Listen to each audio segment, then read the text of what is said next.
Welcome to Practice Excellence Live.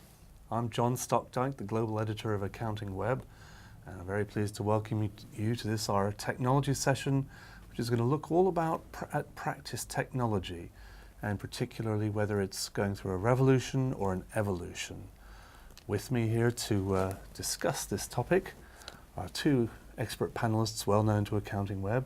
We have Richard Sargent, who's the founder and managing director of Principal Point, and Nigel Harris, who's a long-time contributor to AccountingWEB and one of our pioneering writers about cloud technology.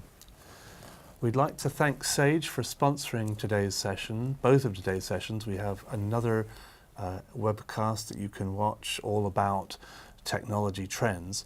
But today, or not today, but this session is taking it much more into what technology can do within your practice, and particularly how it affects your clients and how you accommodate their changing needs in practice. Before we start though, gents, maybe I'll get you to introduce yourself, Richard, although housekeeping first. If you have to leave this broadcast halfway through, you can come back to it later. It'll be available on AccountingWEB's YouTube channel. You can also put questions to us via the chat window on it's on the same page that you're viewing the video, so there's a little box there just by where it says live. You can type questions in there for Nigel or Richard, and we'll try and take them as they're coming through, and we'll be talking about different topics, so you can try and ask the question while we're going on, and I'll try and pick it up and put it to them. But there's also a period for Q&A at the end of the main broadcast. About 40 minutes from now, we'll be taking more of your questions. There's documents will be available summarizing a lot of the content from both sessions today, and you've got some downloads if you want to find out more about cloud accounting and the apps that accompany them. You can have a look at the Sage Marketplace on their site. There's all of AccountingWEB's normal technology coverage that you can read anytime you like, or get it delivered to your in tray every week. I think that's most of the housekeeping, and that's it really. It's 40 plus minutes of big time tech talk. Richard, before we start though, can you just tell us a little bit about yourself, what your perspective is, and as what Principal Point does and where you're coming from? Yeah. Okay, so I've been working for about 14 years in and around the accounting community as a managing director of one of AccountingWEB's sister businesses, mainly on the marketing and content side of technology. So really looking at how firms are communicating out using tech, but then latterly it's about how you put together propositions and then communicate those out to the marketplace. So I've always been very interested in that relationship between technology and cloud in particular and the services that you're offering to clients. And Principal Point now offers specialist business development and insight. And what that means is lots of research, lots of writing, lots of working closely with vendors, but also with firms. So a lot of my time is actually spent either talking to firms about their approaches and what they're doing and finding out, or actually it's working with them on projects to formulate strategy, look at propositions, helping them decide how they're going to go about choosing software, and then increasingly how that's kind of rolled out to their client base. Thanks.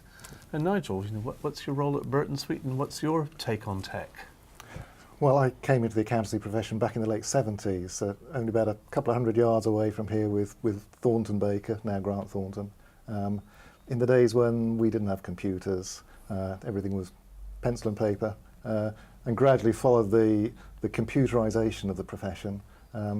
I've been a partner now with Burton Sweet down in Shapton Mallet for some years, and the rate of computerization and the uptake of IT across the firm has been phenomenal, really. I mean, as I'm sure it is with many practices, but it has really transformed the practice. When I think back at the disciplines and the people we had back in the 70s, very few of those still exist. It's all very different. I mean, my background is in fact as a linguist, is what I trained as at university.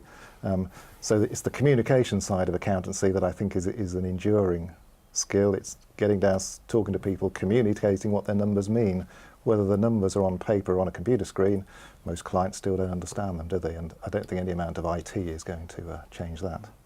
And I mean, Burton Sweet, you're saying, is a very different firm now to what it was when you started.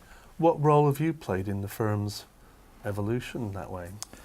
I think I've hopefully been part of the team that's developed the IT, although I'm not going to claim all the credit for that. I'm very much a consumer of IT these days, I think. At one time I was trying to nudge the firm in certain directions, but these days I kind of sit back and let some of the younger generation focus on the more cutting edge stuff.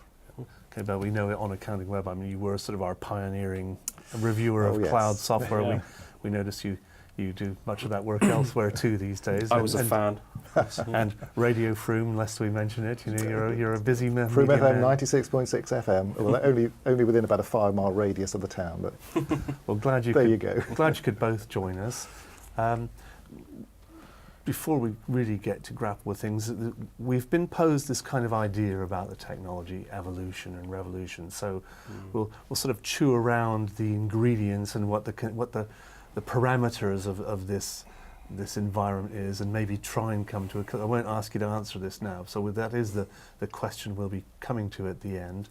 But Richard, going back to you, that's you know, you've talked to a lot of forward-looking firms, and you've worked with them directly in your previous life with PracticeWeb. Yeah. What role do you think technology should play for those firms, and particularly those who are listening into this and you know, are striving for practice excellence? Is there a sort of a principle, to borrow a phrase, or an aim that you try and set in their minds?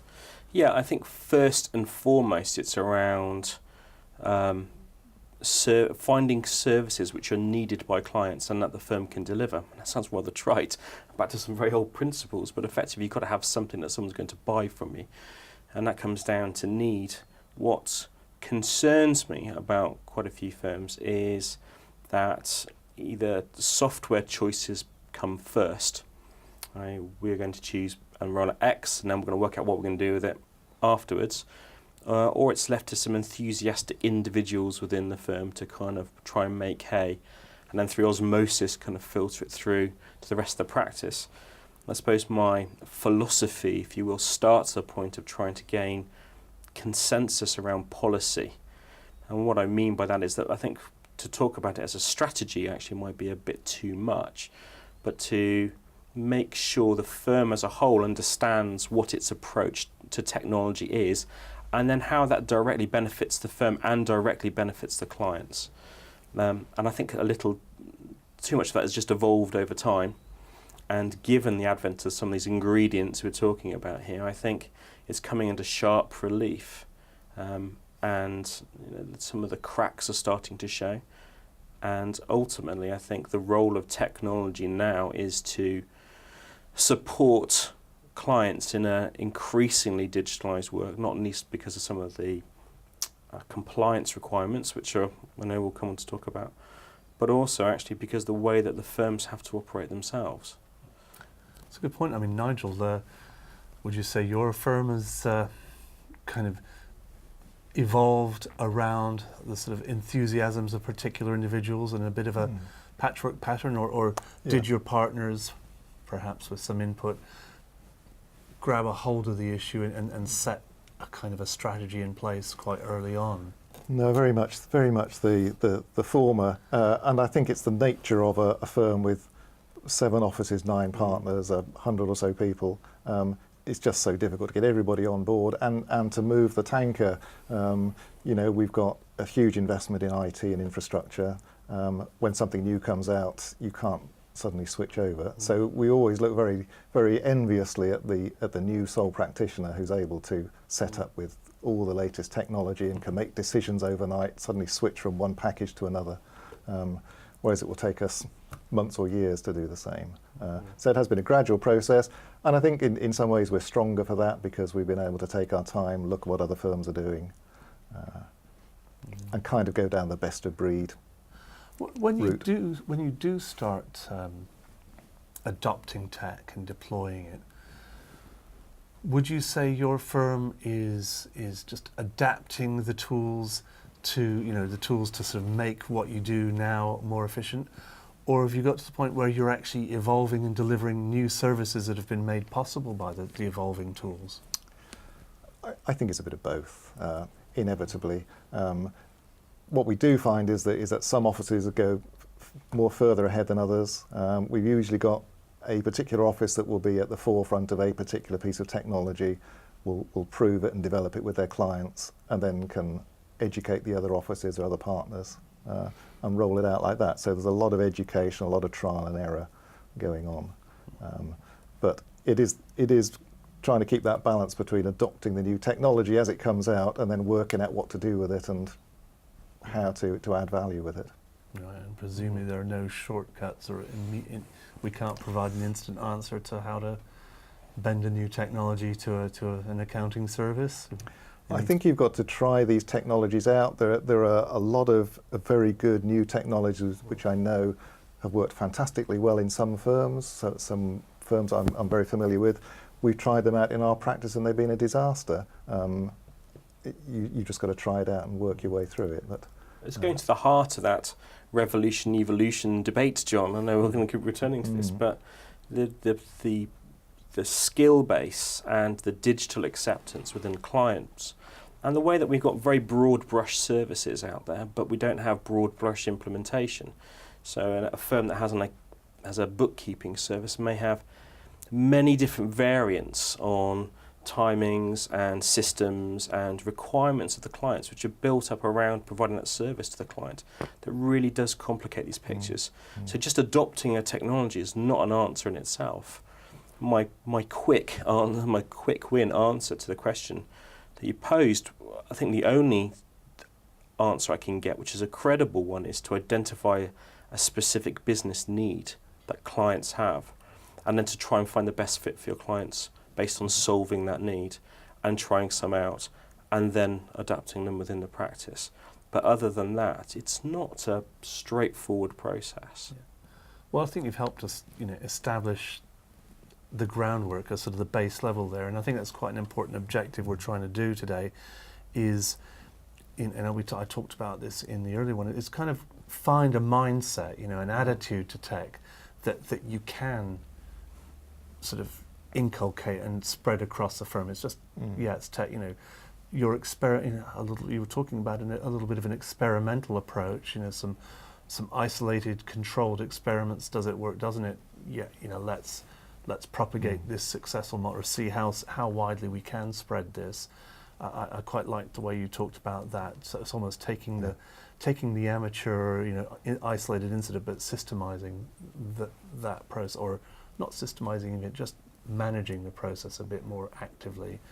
And obviously we want to now look at the sort of technology landscape and the kind of, the client experiences, what we're seeing out there within the business world, and start establishing, what we think the practitioners need to do to adapt to that. So come back to Richard, you're talking to a lot of firms who want to evolve some technology strategies. What kinds of client experiences are they dealing with? I'm thinking of, we have more and more people trading electronically, getting into e-commerce systems. There's AccountingWEB. I can see the traffic figures. We have a lot more mobile use. Are we dealing with the skateboarding, iPad touting, digital entrepreneur now in the market? Yeah. Well, the answer is yes, and the answer is, of course, inevitably no. The mobile use in itself is quite a particularly interesting one, because I think we are seeing a general acceptance that culturally mobile is a place where people are very comfortable going, even if they're not necessarily comfortable going to a laptop or a desktop. So generally across the board, we can see people with some more interesting devices and ways of working. Specifically, though, I think we've got to be careful about not taking too much of a cosmopolitan position from this, because there are limitations even to that kind of technology, whereby not just around signals and broadband access, but actually there's almost like a very specific way of working which is suited towards some of these larger urbanized areas, which we don't kind of get in some of the slightly more rural areas. And by rural, we don't necessarily have to mean on a moor somewhere. We could just talk about some more local cultures around the UK. So I think we do have to be slightly careful about making too many sweeping statements. At the same time, I think there are too many good services out there that our clients are probably finding before accountants do. So they are, if you're a business owner and you're having to think very agilely and you have an entrepreneurial, inquisitive spirit, actually you'll find good tools to run your business. And increasingly those are cloud-orientated tools. So I think there's a couple of things at play here. I would say, just to kind of round off that there is probably still more of a general inclination for businesses to keep their systems within their premises, on-premise. But the trend is towards making things more cloud. Mm-hmm. And I think we're following that trend. Okay, Carol's interjected. We're getting a few interesting questions coming through, so keep them coming and I will pose them. Jackie, we will get around to making tax digital any minute now, but we'll stick to sort of the other tools and technologies. But I think Carol's question was links onto this, the degree to which firms kind of can impose solutions on their clients. But I'll keep that in mind. But at Burton Sweet, you've come to us from Northern Somerset, so you kind of have a mixed client base. How would you characterise the sort of digital sophistication of the clients you're working with? It's almost entirely proportionate to size. So if you were to describe the size of a business, I could tell you almost certainly what software systems they're using, how they're organised, and clearly the larger the organisation, the more computerised, the more IT savvy they're going to be. Clearly with some exceptions at the low end where they're already IT contractors or they're really into their IT.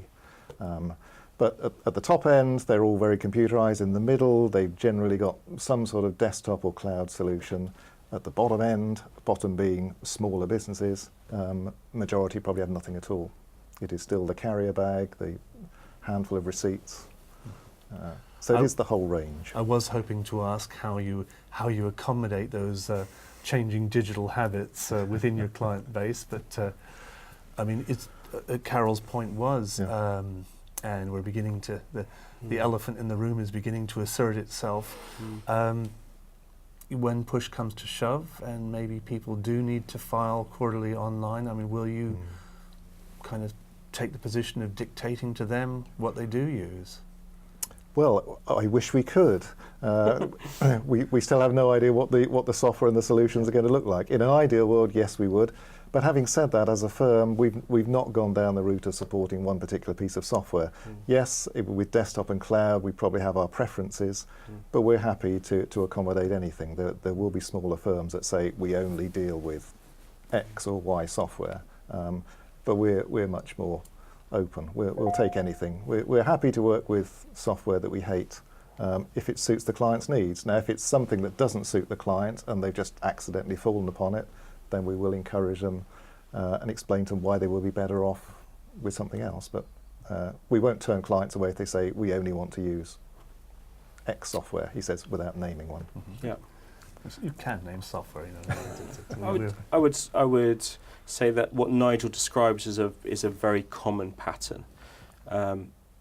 The interesting thing around imposing solutions on clients is that actually I think that certain kinds of software suit certain kinds of clients, and it's not just a case of what clients prefer. It's actually what's the best fit. Which concerns me a little bit when you see some single house providers who have already kind of harmonised around one or two providers. That concerns me a little bit. The flip side of that is they'll attract people who can work in that kind of way. Although Jessica Pillow is watching, hello Jessica, and she pitches in, she says a lot of clients actually maybe appreciate being, let an experienced advisor tell them the best solution for them. That is a way of delivering a service to the client. And I think increasingly the technology, the advisory part of what accountants do will start with technology. It will start with the, hello Mr. Client, how does your business run? What do we need to get out the end of it? These are the systems that we recommend. this is the way that we'll set it up, these are the accountancy services that we would like to offer you, and this is the ongoing advisory service that we'd like to carry. And I think that's the way that more of those services will start to, and technology will kind of integrate as time moves forward. I mean, the unspoken shadow that I was talking about is this thing I've kind of listed on our agenda as online compliance, and it will be the great leap forward of making tax digital. But it is worth pointing out, actually, this isn't that new. I mean, we've already, digital by default is a planning principle HMRC's had in place for 5 years.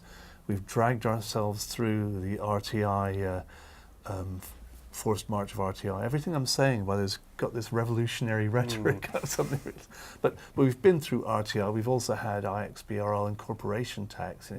This isn't new, and HMRC has always made it clear that it wanted universal online access by 2020, and by George, we're going to be getting it now. So making tax digital is the next logical step. We're getting it. But Nigel, how do you think that regime is going to change what you do? I would describe MTD as pretty revolutionary, to be honest. It is a whole new way of working for so many of our smaller clients. Yeah. The difficulty is that at this stage we can't even imagine what it's going to look like, which is making it very difficult to plan for. But I think for the smaller clients, accountants are often accused of lacking in imagination, and I have to say I cannot even imagine what it's going to look like, what the solution is going to look like. Personally, you heard it here first, I don't think it's going to happen. Such is my lack of imagination. I cannot work out how the government can deliver an acceptable solution in the timescale. Is it down to the timescale, though? I think so, yeah. I think it's just the timescale, the complete lack of education for general taxpayers. I would be very glad if it did work, but I find it very hard to see how they can deliver in the timescale. I mean, what do you think the post-MTD practice is going to look like? It's going to look quite different. I don't lack imagination, and I don't think Nigel does either. I think what is hard the two things which interrupt this is the lack of real clarity at the moment around what's actually going to be required. So depending on those variables, I think the end product is it's going to be quite different. And I think the other thing is that it's difficult when you're talking with firms for them to get past the point of disruption.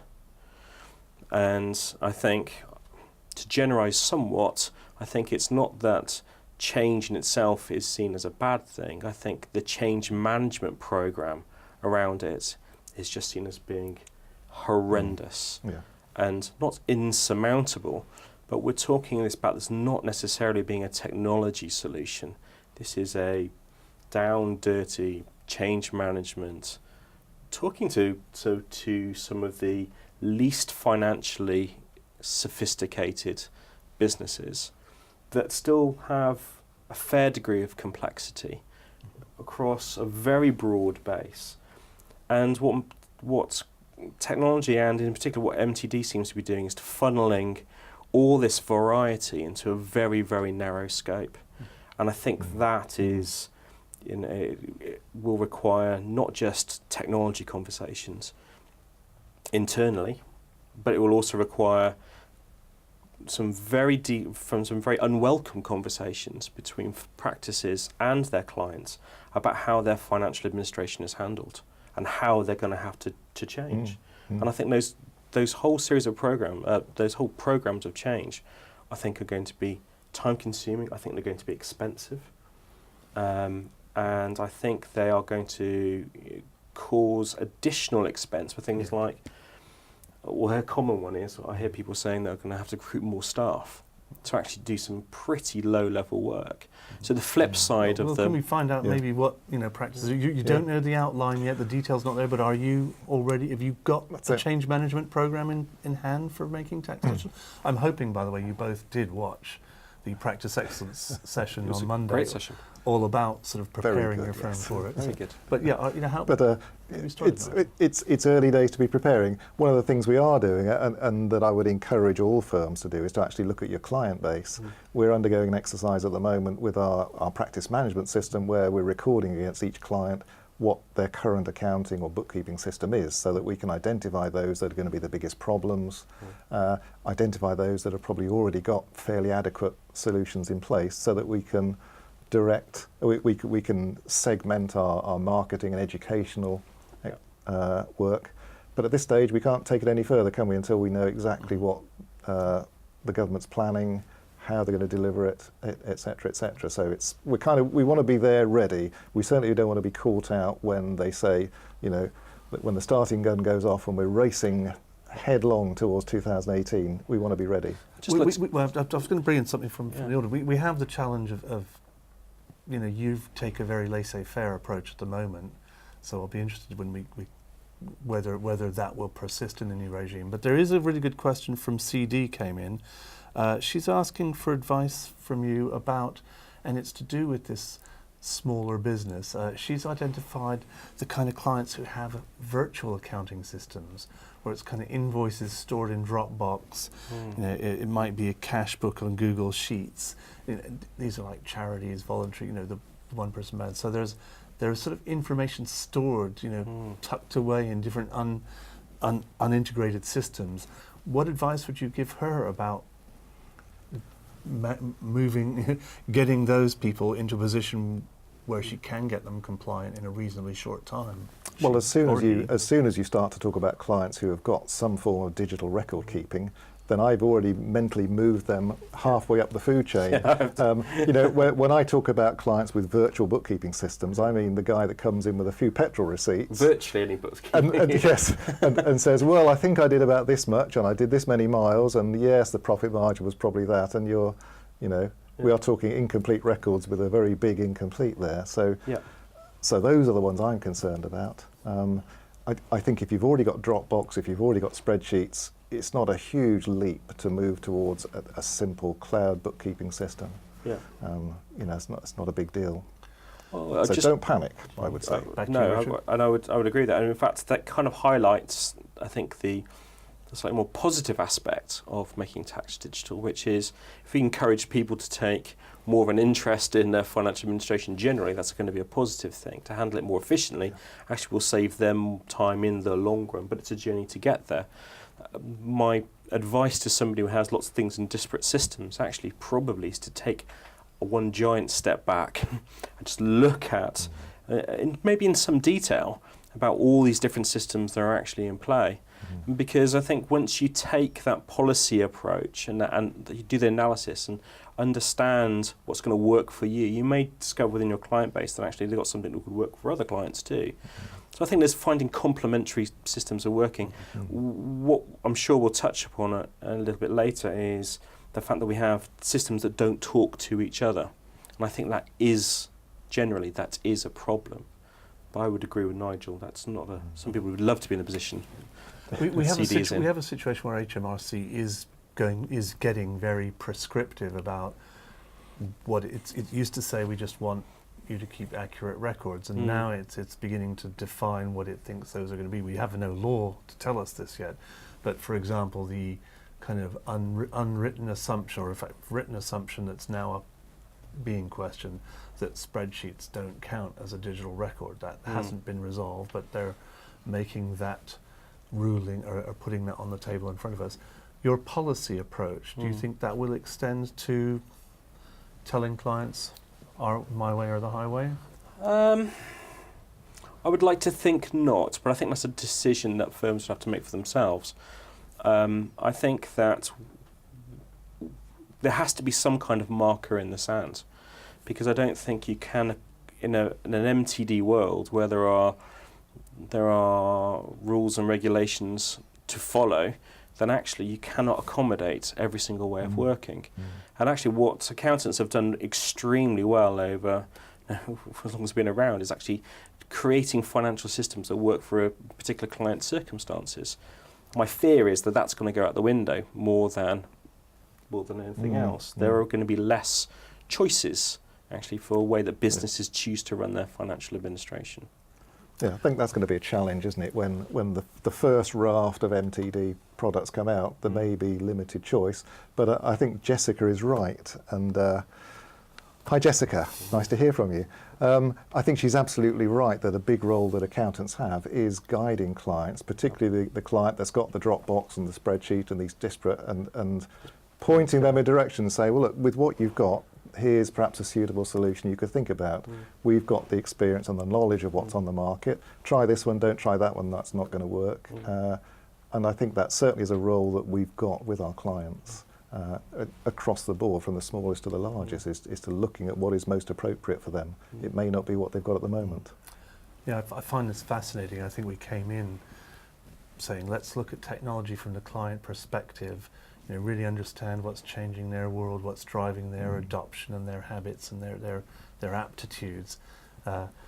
It's just so ironic that in the world of accountancy, actually, you can say all these beautiful client-facing things, but actually change so often as not. Is HMRC's got a new bright idea, and the external kind of the significance of that intervention in the market, as it was with RTI, as it was with self-assessment itself. So that is there is a bit of an inflection point happening, or coming, and will happen. So the complication this time compared to the others, though, is there is a single point of exit from the practice and a single point of entry from HMRC side, and now that's those doors might be blown off completely, and I think that's. Yeah, well, I'm sure this will keep us going in webcasts for many, many years to come on HMRC. We are looking towards the future. It's not, there will be life after MTD, we hope, and there'll be something else coming down the pipeline to challenge accountants. Richard, I'd be really fascinated, one of the ideas of this session is to kind of equip people with the aptitude and the attitude to tame technology and adapt it to their firm's needs. What do you think the ingredients are to a successful policy-driven technology strategy?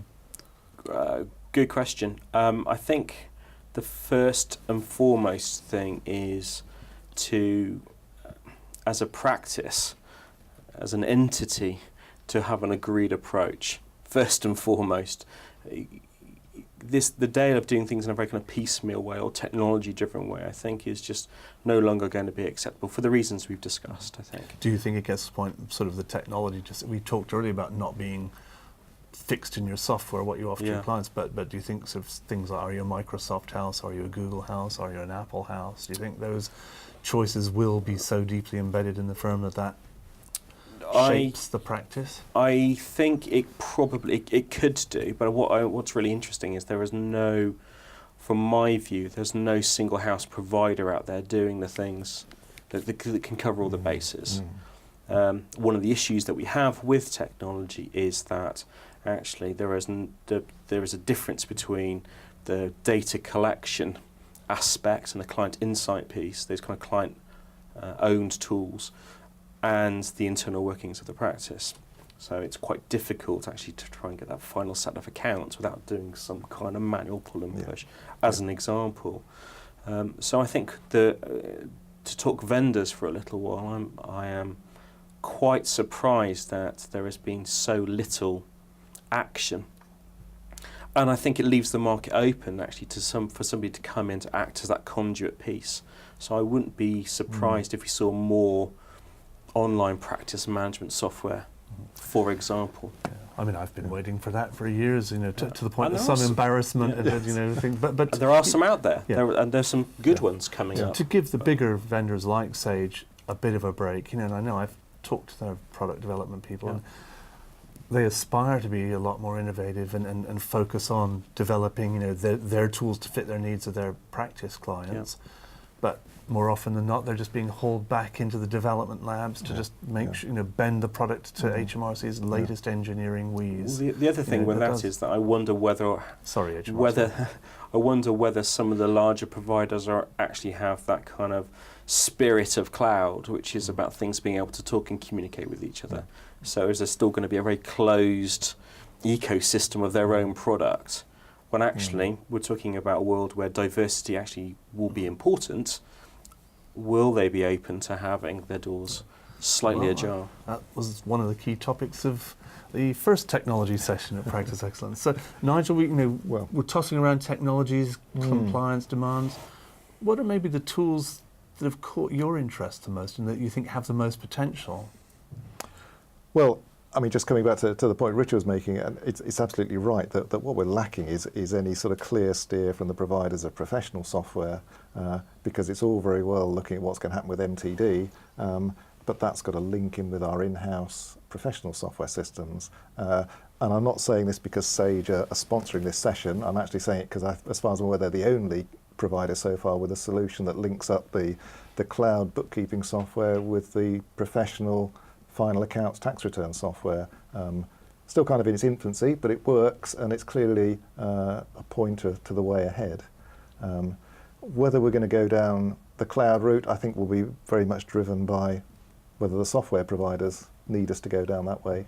We've got 10 years worth of desktop software, I'm sure, in the office that will keep us going for some time. But I think MTD is going to drive us to do something pretty revolutionary. I'm just not entirely sure what it is. But by the way, I must point out, I think, as Richard said, there are other vendors who have, sort of end-to-end connections within their systems, but I think they're all struggling to get the seamless product all in the cloud, perfectly aligned to the. It's been a long, slow haul. The speed that technology is moving elsewhere, it's kind of amusing how slowly that evolution is. But that may be professional. They're affected by the compliance regime and by the appetite of the profession to embrace change. It is. I mean, the cloud. Finance was kind of the last function to really gravitate to cloud solutions. So yeah, I think there are levels of expectations will change.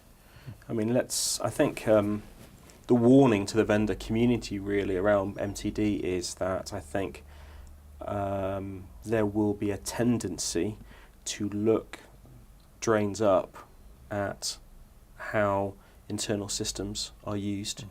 What internal systems are used, how efficient, how they're going to be handling MTD, the workflows around that, and how it links to the data collection systems, whatever they are. So I think no one can afford to sit on their laurels around this. I mean, Nigel, do you have people at Burton Sweet sort of ready to jump into action and kind of adapt your back-end plumbing to cater for any of these changes and switches and maybe different levels of incoming data collection from your diverse client base? We certainly have solutions in place, and we at least have our own in-house IT team, so we're able to handle that sort of stuff.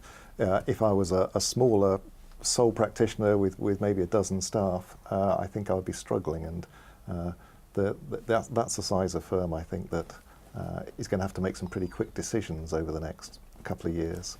And I can certainly see the first software supplier to come up with an MTD solution, assuming it's a household name, which I'm sure it will be, is likely to do pretty well. There's going to have to be, companies are going to have to move pretty quickly to stay in line, aren't they? Yeah, or to keep the customers they've got. Yeah, exactly. Do your IT people and your fellow partners, have you got a discipline or an approach about assessing, adapting and adopting new tech? I would guess like portals. We talked about collecting the data from your clients that may be in a Dropbox, things you don't want to use Dropbox, presumably. Have you sort of gone through and assessed, how do you pick up something like that and actually get it to the point where it is a tool you're actually connecting to clients with? We've tried two approaches to the portal side. One was we've got an intranet, we've got more SQL servers than you could shake several large fists at. So let's develop our own. In the end, it's just easy to buy one in from one of the main professional suppliers.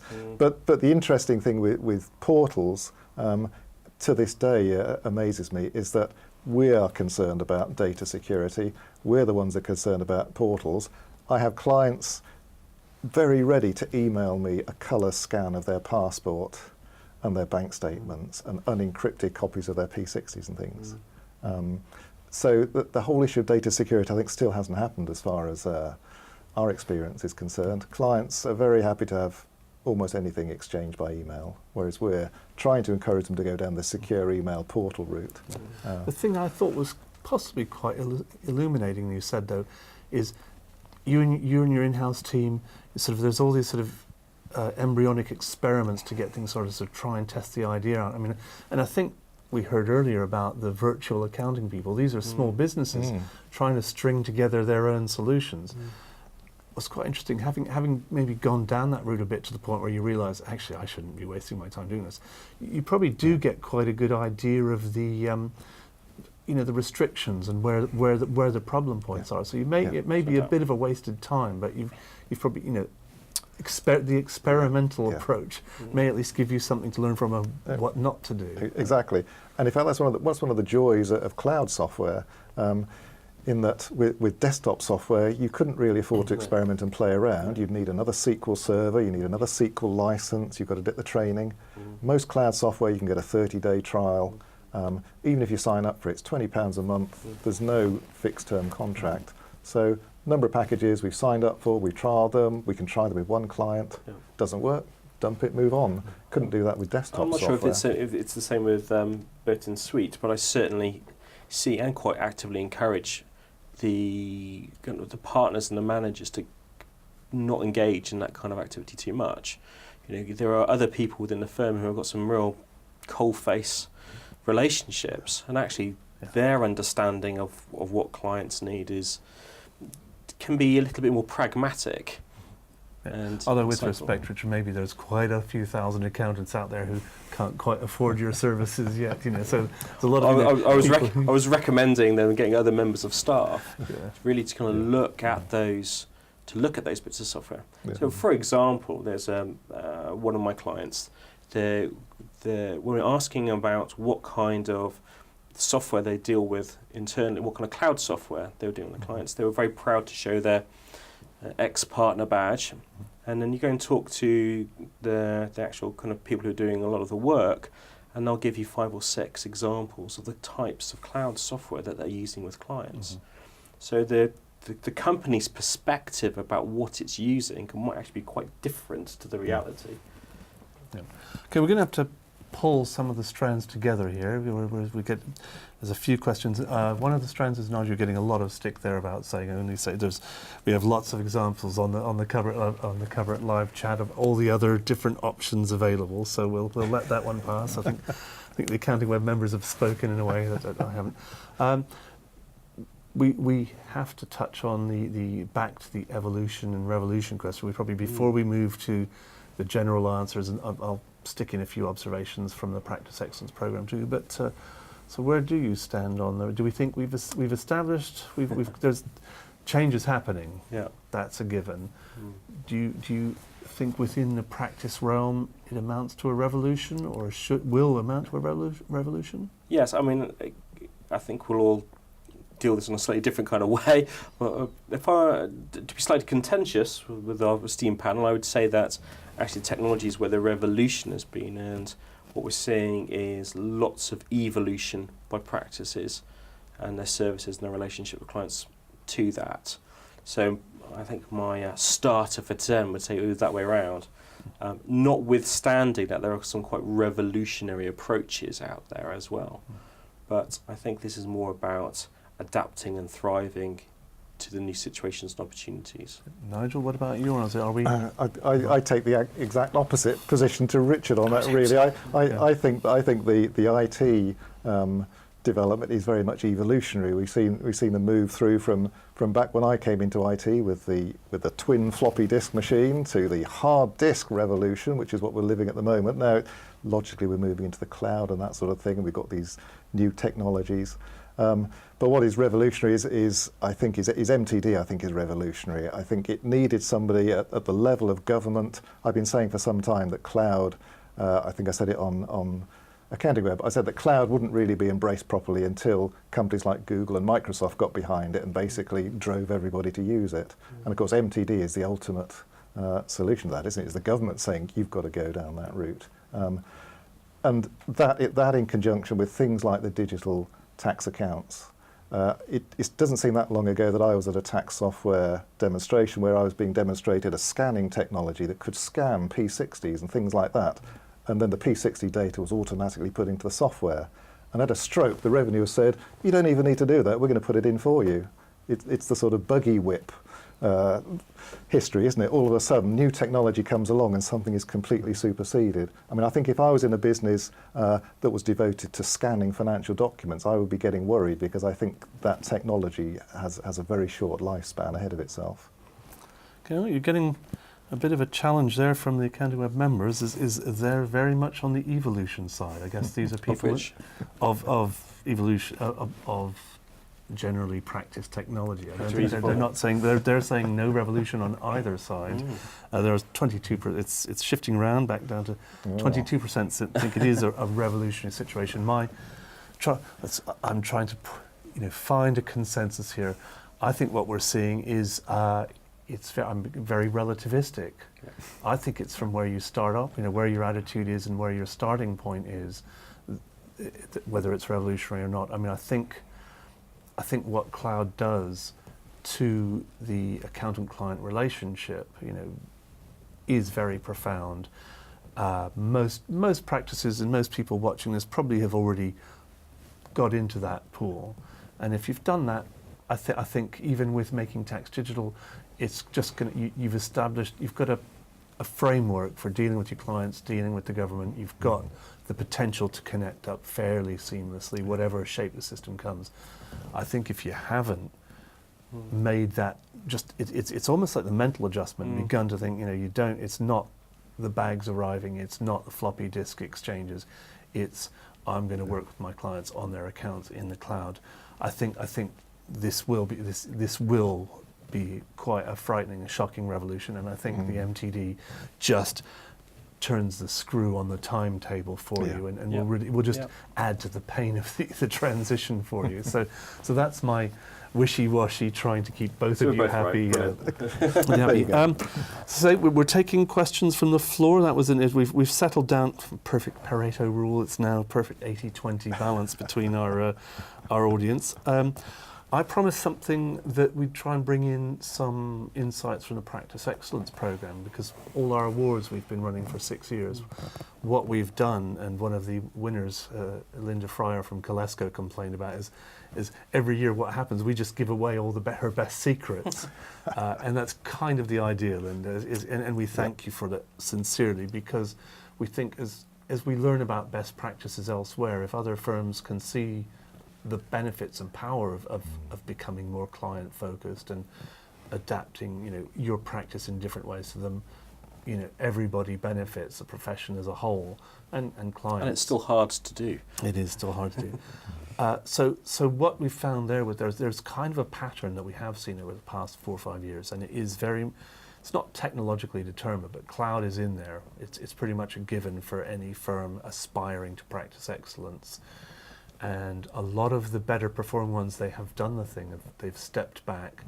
They've really thought about what kind of firm they want to be, what kind of niche they want to serve. They've gone through a lot of training and even recruitment. Their sort of talent strategies often change. If people maybe who didn't adapt to what they want to if they're going to go down the advisory route, if they've got people who aren't really with it, they'll come to a parting of the ways. I mean, Burton Sweet, I can't disclose anything. We don't give away too many secrets. But I've seen the odd entry. But does that match your experience? Have you had that sort of big partner gathering, and you made a decision and decided to have a policy?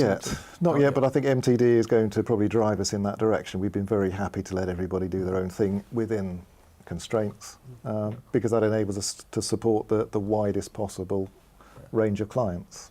Okay, and then finally, the last sort of digital piece of the puzzle is those firms who have kind of done this over the past, they've probably done it 3-4 years ago now.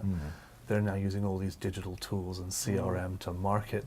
It's all outward going now, and grow and quite high rates of growth from the firms who have made the transition. So don't be left too far behind. No. The other thing, I've got a question for you, and I have my own little secret answer up my sleeve, but it's when you see and hear of a new trend, when do you start paying attention to it seriously? Do you wait till clients are knocking on your door before you dust off Google or go undercover and start researching these tools, Nigel? It is a matter of seeing it in practice. So some of this technology we use personally or we use within the office. But yeah, some of it is coming to us from clients, and I think that's really where the whole cloud thing has taken off. For many years, cloud vendors were trying to get accountants to sell it to their clients, but it's really only clicked when clients have started coming to us saying, I've seen Xero or QuickBooks Online or something, is this any good, can I use this? That was reinforcing Richard's point that sometimes the clients now are more digitally sophisticated than the practitioner. What about you, Richard? I mean, the radar, how would you advise practices calibrate their radar about technology trends? Well, I think there's two parts. One is the demand-led piece. So identifying a business challenge that you have within the practice or that clients have, and then looking to see if there is a solution. And I think that's one approach. And the second approach is that I think it's just about having a certain kind of natural curiosity. I think what I've noticed about some of the more progressive firms, the firms that kind of appear in the Practice Excellence Programme actually, is that those that are already quite process driven and quite cloud orientated have a natural curiosity, because it's almost like a self-propelling thing. Once you start entering into that world, you want to see if this can be made better, if clients can do this better. So I think, but the good ones, and it just comes out so clearly, are really they're adapting those tools to the client needs, and they're sort of taking the pain out of the clients' lives, and if necessary, training them and educating them. I mean, I think this kept cropping up in making tax digital. The biggest challenge is client education and aptitude. The fact that a lot of these people just do not have the skills to keep books to the level HMRC is just blithely expecting to arrive on their doorstep. I mean, it's interesting, the person who won the Technology Champion Award, I mean, what was really interesting about their solution wasn't that it was particularly revolutionary. It was just the application to solve one of the biggest problems that the profession has, which is around collecting data around tax return season. I mean, what a perfect example of a internal problem and a client problem, and how technology can be deployed to try and it made the client's life easier, but meanwhile the firm has just suddenly benefited, taken a huge roadblock out of their process flow. That's true. I think if there's a lesson for us all to learn is that it's down to client services. I think if you're a firm that's still talking about the cloud, you've been left behind by the people that are talking about client services. The whole deal is about data and what you do with it. Cloud is yesterday's floppy drive, hard drive, but it's what you do with the data, how you communicate with the client. That's the thing to focus on. Recruit a school leaver to sort out your IT for you and just focus on the client services. That's what I'd say. Nigel, I'd like to put this one to you from Jonesy. He's saying, when are we going to see more software reviews on AccountingWEB? He addressed it to me, but I was like, Nigel, we used to... The problem with the cloud software was that it was coming out faster than I could possibly review it. And then it would be updated. The trouble with the cloud is it's updated continuously. It's out of date as soon as I've written the review. I would say that they were good. Yeah, I will do more, okay. We do struggle under your legacy, Nigel, because the other thing that we found is, of course, you turn away for 6 months and the things just changed completely under life. Exactly. So it is painting the Forth Road Bridge, Jonesy. Absolutely. But it's one of our highest priorities. So really keen to invest heavily in that next year. And maybe that will lure Nigel out of his lair in Shepton Mallet to come in. The added complication these days is that you have such an extensive array of additional, they call it in the add-on community, which I think is somewhat patronising, but there's a much wider ecosystem of businesses and things to look at. Okay. Again, we've employed somebody to do that for us, to actually research them, to tell us which are the ones we should use. We can't do it ourselves. And about the client education, or in fact team education, I understand you were saying earlier you actually sort of start investing now in direct education a bit around cloud. And I mean, we've recruited one of our local bookkeepers who's happy to come and work for us more or less full time, and her role is to be our cloud ambassador. So she is doing the research, getting qualified and certified on a few of the packages, and then educating us internally. So she's mainly an internal resource, training, selling it to the other offices, the other staff, but also available obviously to train clients as well. But somebody dedicated to do that, you can't leave it to the partners or even the IT staff. It's not their thing. So Nigel, you've left us this legacy of sort of detailed cloud insight into applications, which we'll carry on, and the need to educate people. I think we'll start winding up now. I'll thank the boys in a minute. Well, before I go there, I'd like to pass on one thing that I use within the AccountingWEB team. And I mentioned it in this morning things, but it's to answer this idea of when do you start paying attention to it. You spot a trend. The first time you hear about it, you don't know what you're dealing with. You hear it again a second time, it's a bit of an echo. You think, oh no, something. And the third time you hear about something, I respond to think this was a trend I must investigate. That's my own personal radar. But that actually happens on a huge scale across the whole technology industry. And so Gartner, the Wall Street analysts, have actually devised this concept they call the hype cycle. It actually gives you a sort of every single technology pretty much follows this pattern of they have a technology trigger. Somebody is now able to do something new, and it shoots up creates this great wave of interest and hype. And people like me start writing about things. Eventually people start buying it and discovering it's not really, in software terms and business technology, that classic thing of giving you the data you need to make better business decisions. They were promising that in 1946 and we're still waiting for it to be done. They're still promising it 60 years later. So the inflated expectations from the hype eventually lead people into like this trough of disillusionment. And then slowly, and this probably cycle happens. That's probably the first year, 18 months from boom, excitement, disillusionment. And what ultimately then happens is quietly, when the fuss has died down, actually people do start making breakthroughs and climbing what's called the slope of enlightenment towards the plateau of productivity. And then the next hype comes along and overtakes that. So. It is a model that's probably over a sort of 3 to 5 year cycle. So we've been talking AI, blockchain. We're still on the peak of the wave there.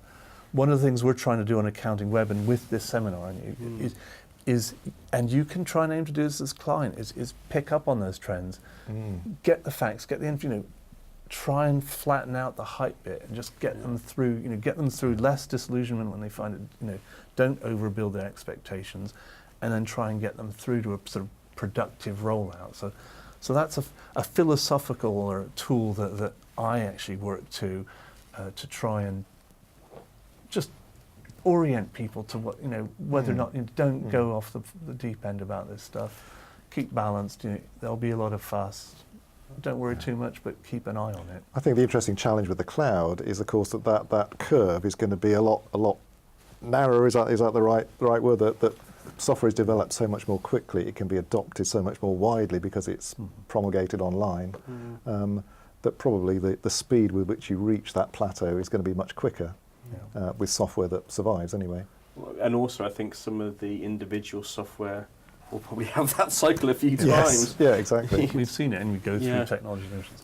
I think we'll have to start winding up there, but I'd really like to thank Richard Sargent and Thanks for having me. Nigel Harris for joining us. We'd also like to thank Sage for sponsoring both of our technology webcasts in the Practice Excellence Live programme. We thank all of the people who've been commentating and having a fairly lively debate alongside the talk. We hope you enjoyed this session and all the other Practice Excellence Live sessions. We think it's been a successful event, and we'll try and plot and plan a few more of these for you because I've really enjoyed myself with you guys, and I hope you have too. So have a great day.